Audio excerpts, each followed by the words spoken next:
No dia 31 de outubro do ano de 1517, Martinho Lutero publicou suas 95 teses, contestando em muitas delas muitos aspectos da teologia católica e combatendo também muito da conduta, do comportamento de alguns cristãos do seu tempo. Essa iniciativa de Martinho Lutero deu origem ao que hoje chamamos de Grande Cisma do Ocidente. 500 anos depois, a Igreja Católica nada tem que comemorar desse acontecimento, mas é convidada a se voltar para Nosso Senhor Jesus Cristo com a Santa Palavra de Deus e buscar fundamentos para a sua doutrina, dar razões da sua esperança, conhecer a doutrina católica. Penso que é a grande atitude do católico 500 anos depois dessa iniciativa equivocada de Martinho Lutero. E é em função disso que nós escolhemos o argumento que vamos tratar hoje. Em âmbito protestante, não poucas críticas são dirigidas à doutrina e à praxis da Igreja Católica sobre muitos assuntos. E um deles é um assunto insólito, pouco tratado, pouco conhecido, mas que nós reputamos de importância porque tem reflexos, tem raízes na própria palavra de Deus, seja para os católicos como fundamento, seja para os protestantes como, segundo eles, algo que não tem fundamento, algo que é antibíblico, porque seria a utilização de elementos pagãos, a questão das relíquias. O que são relíquias?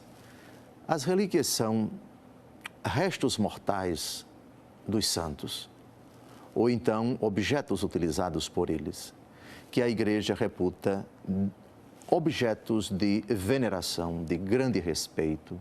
São relíquias sagradas porque pertencentes aos que foram templos do Espírito Santo e hoje gozam da felicidade sem fim.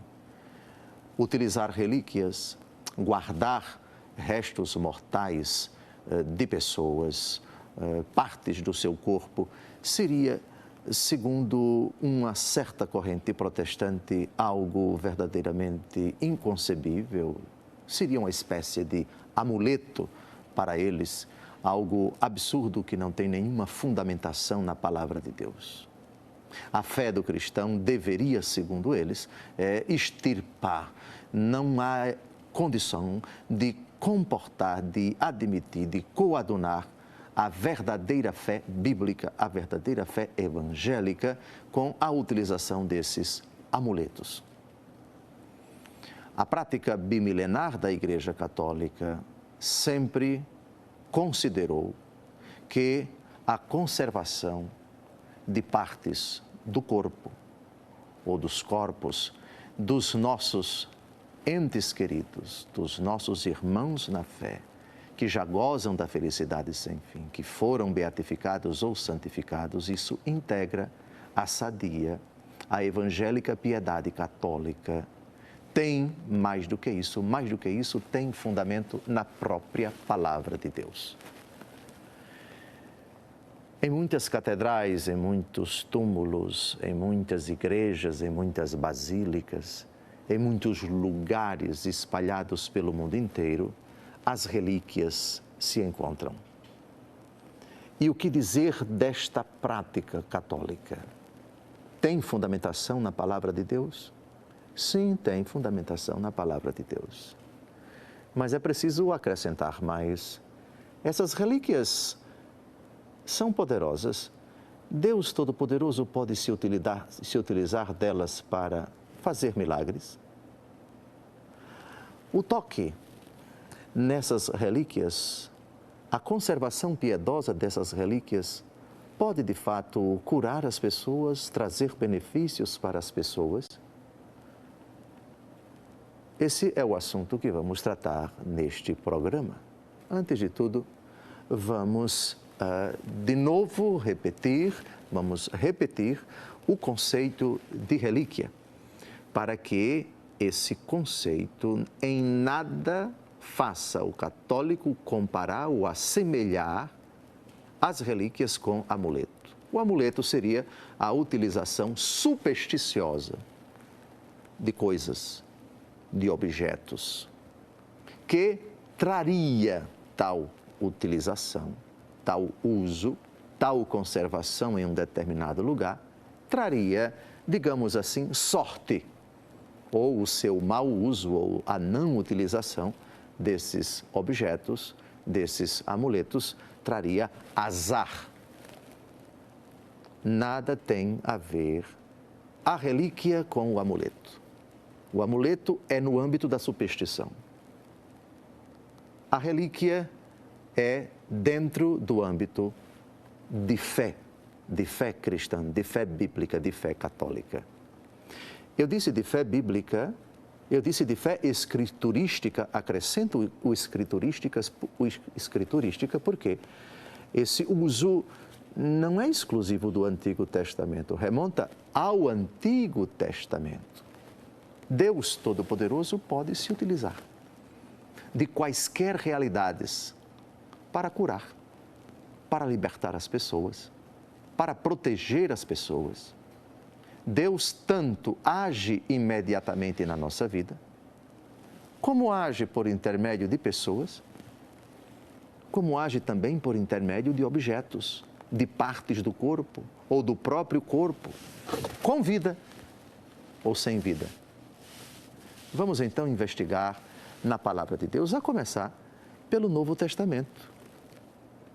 O que a Escritura diz a respeito da utilização de objetos, de coisas inanimadas, de partes do corpo das pessoas? Deus pode se utilizar de todos esses elementos e tributar a eles um poder que eles ordinariamente não têm. Porque Deus é Deus.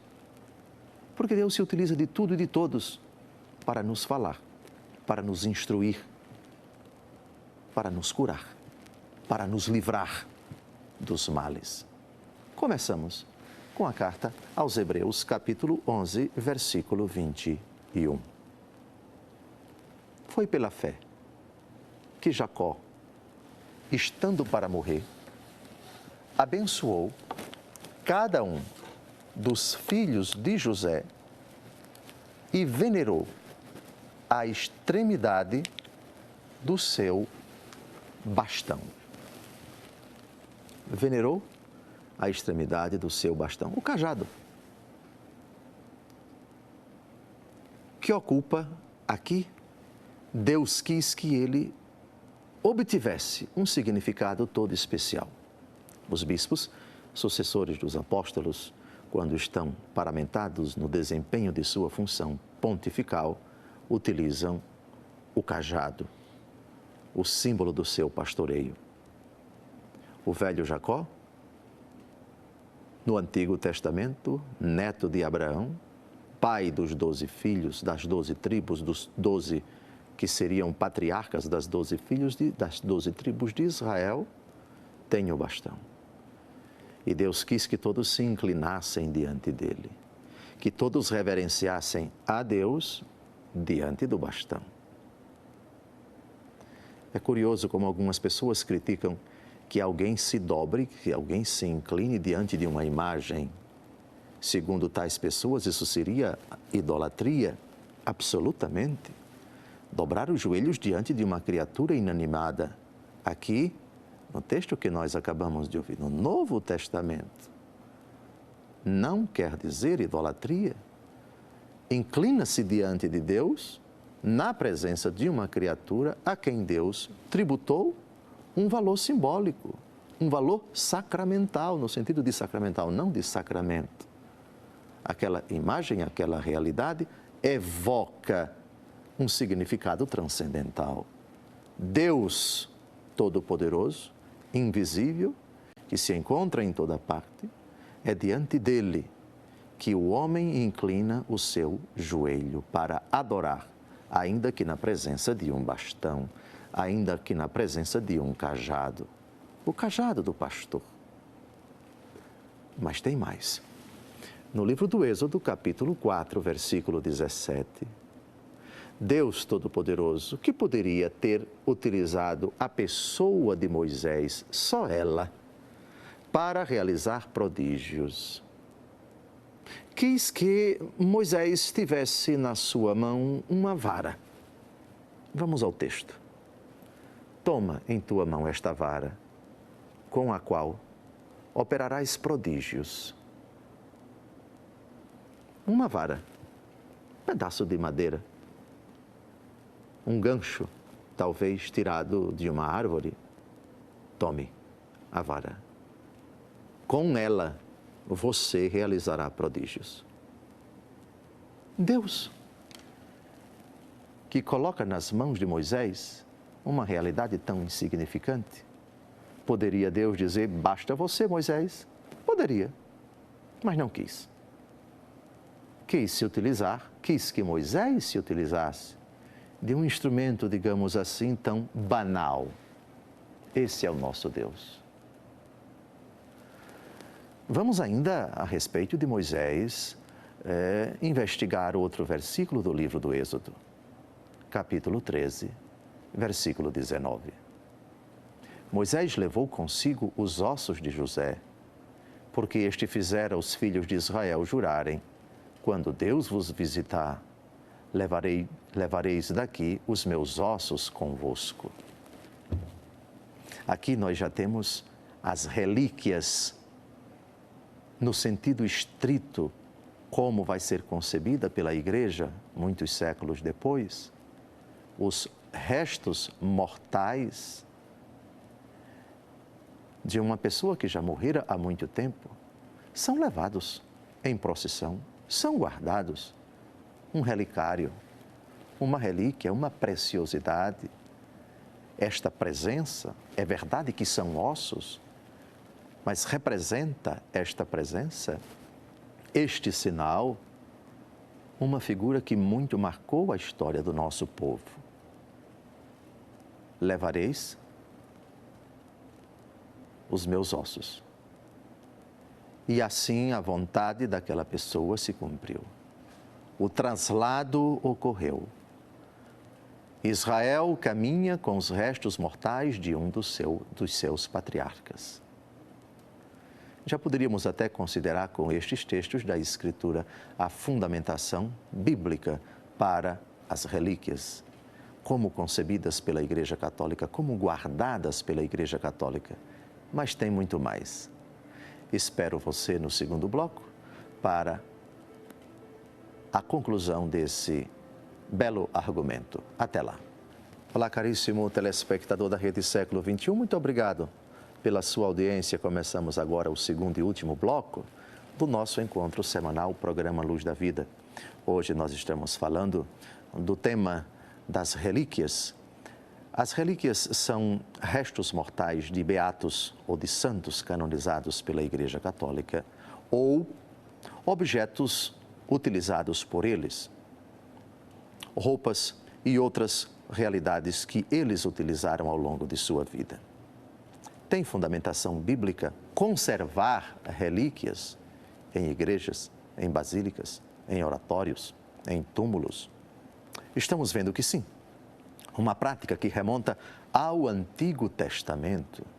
Pois bem, nesse segundo bloco, nós vamos investigar outros textos que fundamentam essa prática. O próximo texto, no livro dos Números, capítulo 17, versículo 25. O Senhor disse então a Moisés: torna a levar a vara de Arão para diante da tenda do testemunho, e seja ali conservada como um sinal para todos aqueles que quiserem revoltar-se, e assim possas pôr um termo às murmurações diante de mim, para que não morram. A vara como sinal.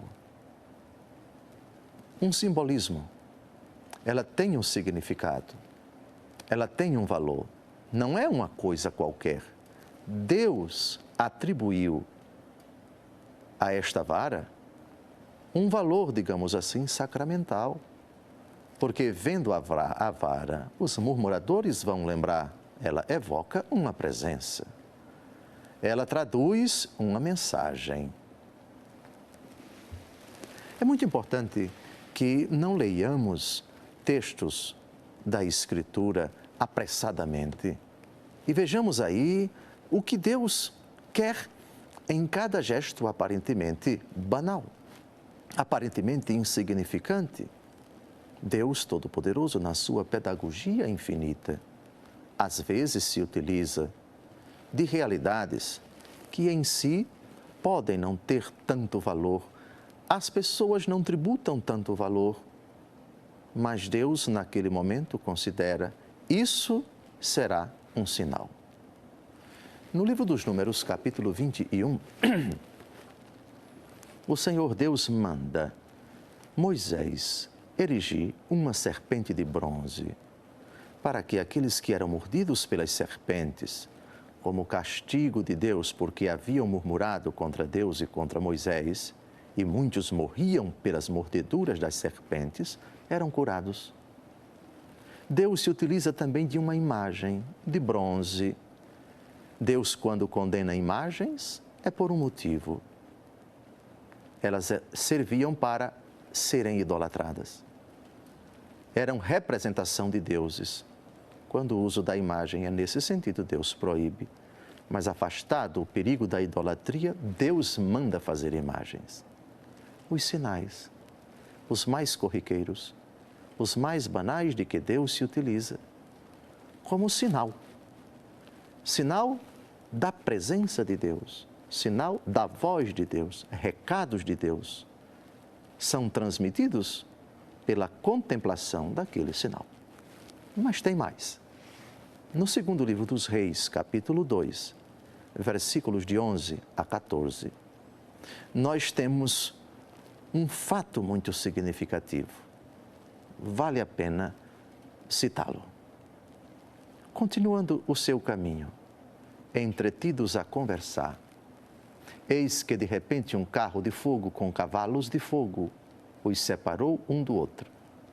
E Elias subiu ao céu num turbilhão. Vendo isso, Eliseu exclamou: meu pai, carro e cavalaria de Israel. E não o viu mais. Tomando então as suas vestes, rasgou-as em duas partes. Apanhou o manto que Elias deixara cair e, voltando até o Jordão, parou à beira do rio. Tomou o manto que Elias deixara cair, feriu com ele as águas, dizendo: onde estás, o Senhor, o Deus de Elias? Onde está ele? Tendo ferido as águas, estas separaram-se para o outro lado, e Eliseu passou.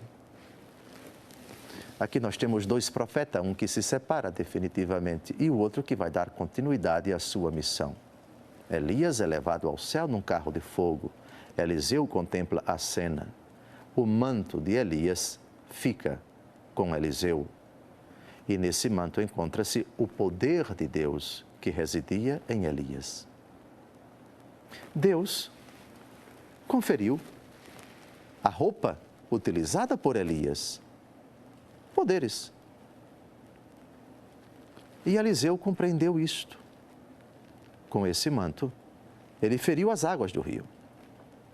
Esse manto, utilizado pelo sucessor de Elias, vai ser o instrumento nas mãos do profeta para que Deus revele aos homens o poder que se manifestava pela pessoa de Elias. Esses rudimentos são importantes, amados. Deus, de novo repito, se utiliza ordinariamente daquilo que ele considerar oportuno, das pessoas que ele considerar oportunas para se manifestar aos homens. Deus tanto age imediatamente, como age pela mediação das pessoas, pela atitude das pessoas, pela palavra das pessoas, pelo gesto das pessoas, mas também pelos objetos que as pessoas se utilizavam, deles se utilizavam, objetos de uso pessoal. Nada de espantoso, porque Deus é Deus. Mas tem mais.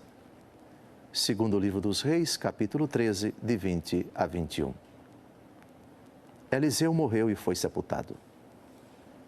Guerrilheiros moabitas faziam cada ano incursões na terra. Aconteceu que um grupo de pessoas, estando a enterrar um homem, viu uma turma desses guerrilheiros e jogou o cadáver no túmulo de Eliseu. O morto, ao tocar os ossos de Eliseu, voltou à vida e pôs-se de pé.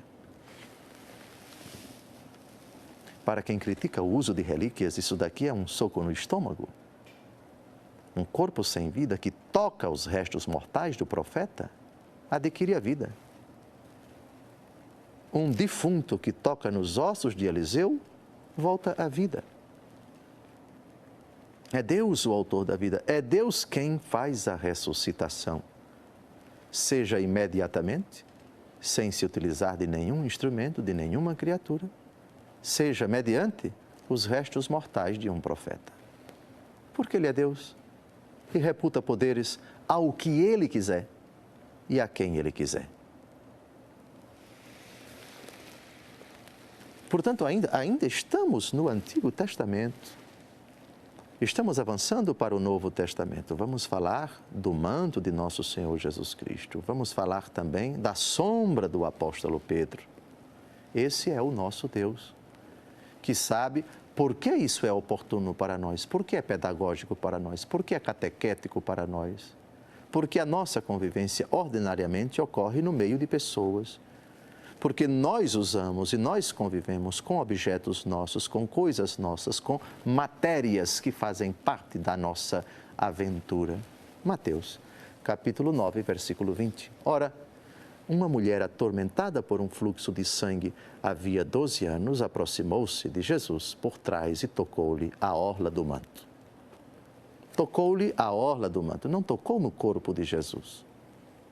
O manto de Elias, o cajado de Eliseu, o cajado de Jacó, os restos mortais das grandes personagens bíblicas. O manto do Senhor. É claro que o poder que curou aquela mulher procede do Senhor, que sabe se utilizar também do manto que Ele tem para curar as pessoas. Relíquias. Completamente esta prática absolutamente, abundantemente fundamentada na Palavra de Deus. Estamos terminando o nosso programa, mas temos mais duas citações que eu não queria deixar de citar. Dos Atos dos Apóstolos, capítulo 15, capítulo 5, versículos de 15 a 16. De maneira que traziam os doentes para as ruas e punham-nos em leitos e macas, a fim de que, quando Pedro passasse, ao menos a sua sombra cobrisse alguns deles. Também das cidades vizinhas de Jerusalém afluía muita gente, trazendo os enfermos e atormentados por espíritos imundos, e todos eles eram curados. Aqui nós temos algo surpreendente. Deus que cura pela sombra de São Pedro.